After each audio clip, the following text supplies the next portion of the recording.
You turn my mourning into dancing. You turn my mourning into dancing. 'Cause your love changes everything. Your love changes everything. Oh, there's something about your love.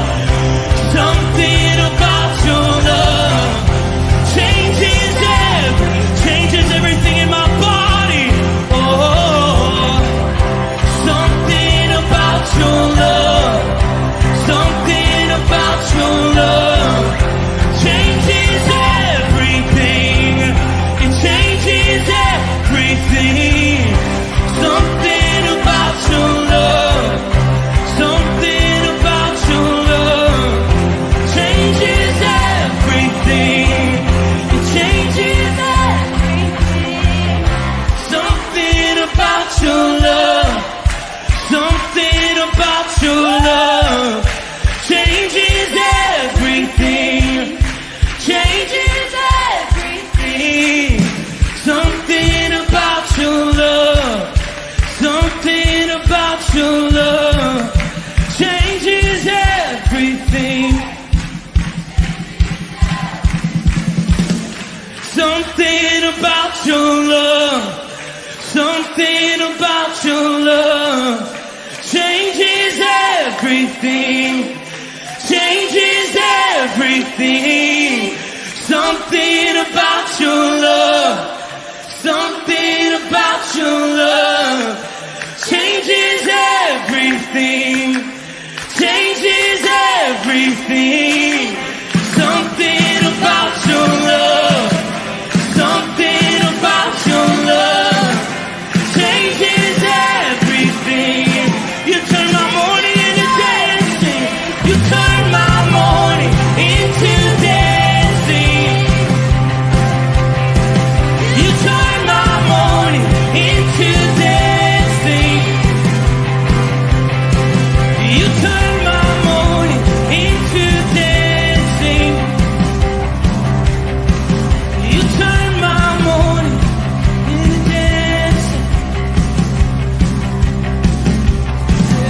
Something about your love. Something about your love changes everything. Good morning, Firmly Rooted family and Freedom family. Pastor Tom, Firmly Rooted Church, and it's Monday morning. Great to have all of you on board. I hope that you had a chance to be a part of the worship service yesterday. Hope you had some time to celebrate a father or a significant man in your life. And let's say hi to a few people. And we're going to be looking at John chapter 11 as we have been gradually getting through the raising of Lazarus and how Jesus handled that situation. Let's see you. I saw Patricia. There she is. Good morning, Firmly Rooted and Freedom family. Connie, also down at Firmly Rooted Greendale. Good morning. Karen Thompson. Good morning. Steve Giroux. Good morning. Alice. Good morning, everyone. I hope all you men had a good Father's Day. Dr. Colleen, good morning. Vivian Davis, good morning. Nikki, good morning. See you at prayer today. Woo, woo, woo. Austin Jackson, great morning, Pastor T and Firmly Rooted family. Love you all. Love you too. My sister Trish, good morning. Diane Drew, good morning. See you at prayer. Ken Gooch, see you at prayer as well. Good morning, brothers and sisters in arms. All right. Well, wait a minute. Kimberly Jackson, there she is. Good morning, Kimberly. Glad you guys made it back home. I think you made your home now, right? You came back yesterday. Any rate, hope you had a great time down in Greendale, Indiana. Let me pull up the reading. Kind of remind us where we left off on Thursday. Jesus asked Mary and Martha, "Where have you laid him?" And they said to him, "Lord, come and see." And we have this amazing verse where Jesus wept. Sometime today, find 10 or 15 minutes to ponder the idea. If Jesus knew what he was about to do, which he did know, he knew 4 days ago what he was going to do, why is he weeping? Why is he genuinely stirred up and hurting inside, and it comes out in tears, groaning, grieving?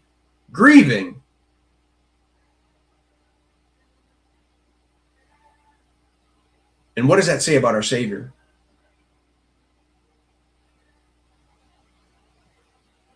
And how he feels about us, and how far he'll go.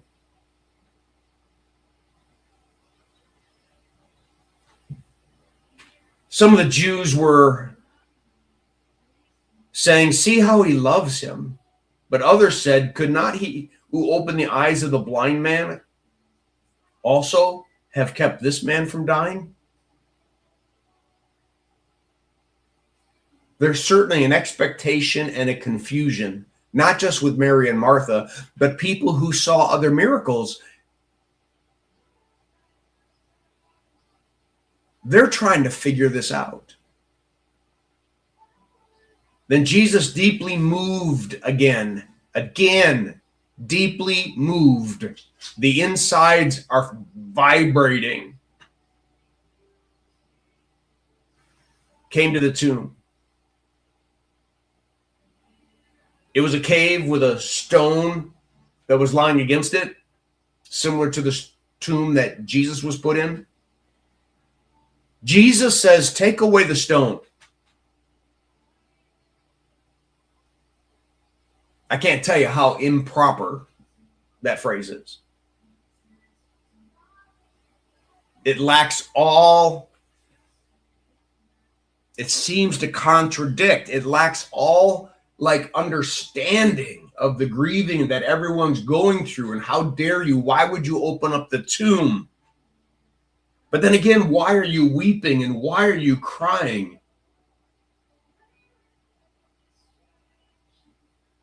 Martha says, Lord, by this time there will be an odor, for he's been dead for 4 days.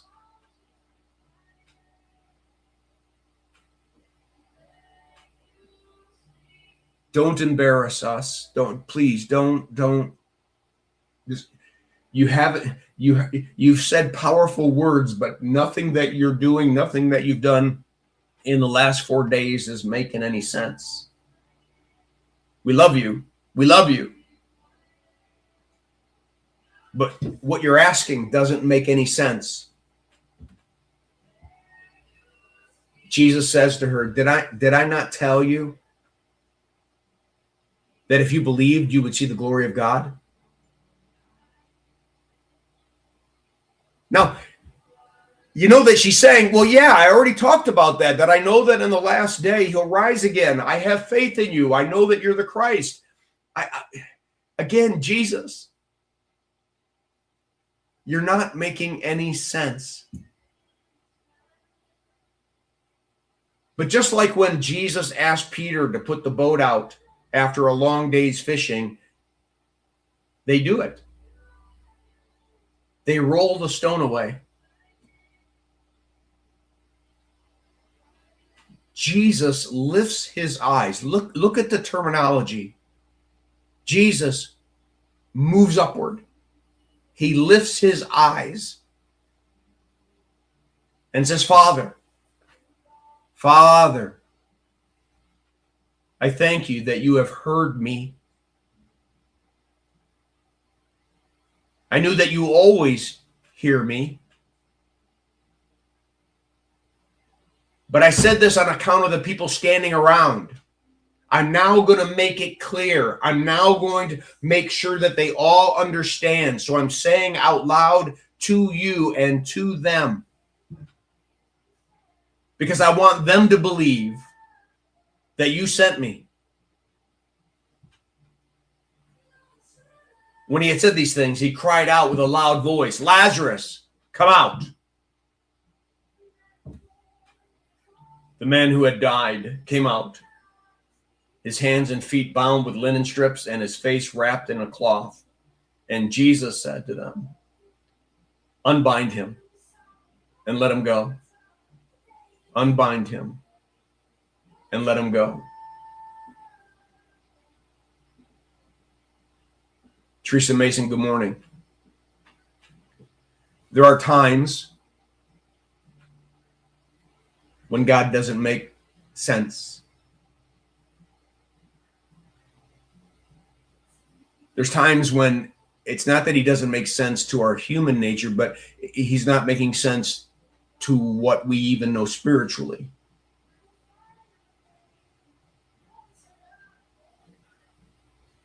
You see, not one individual thought that Jesus came to raise Lazarus from the dead.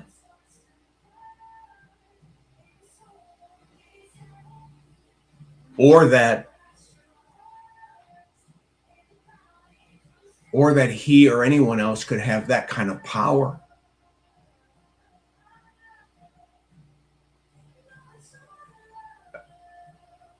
Healing a leper maybe is miraculous. Healing a blind person is miraculous.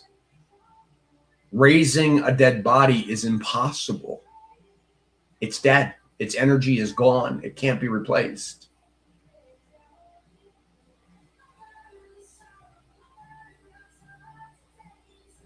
Well, unless you're God, who created life in the first place.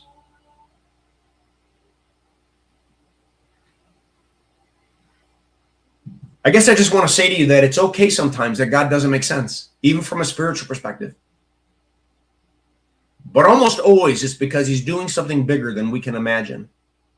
Almost always. It's not to punish us. It's not to confuse us. It's not to trip us up. It's for us to see what's next. You see, prior to that, he's by our side weeping with us. He's feeling every bit of the groans. He doesn't miss the point that we're hurting. He hurts with us. Like, who doesn't want a savior like this? Man. I don't know what you might be struggling with today, but just know he struggles with you. If you feel like your eyes are welling up with tears, so are his. But know that he can work all things to the good for those who love him. And he never lies. And he always fulfills his promises. And sometimes in bigger ways than we can imagine. Now to him who is able to do exceedingly abundantly beyond all that we could ask or imagine, according to the power that is already working in him. All right, let's leave it at that. Steve Ponoworski, good morning. All right, everyone, blessings on your day. Make it a firmly rooted day, and may someone see Jesus in us today. Peace.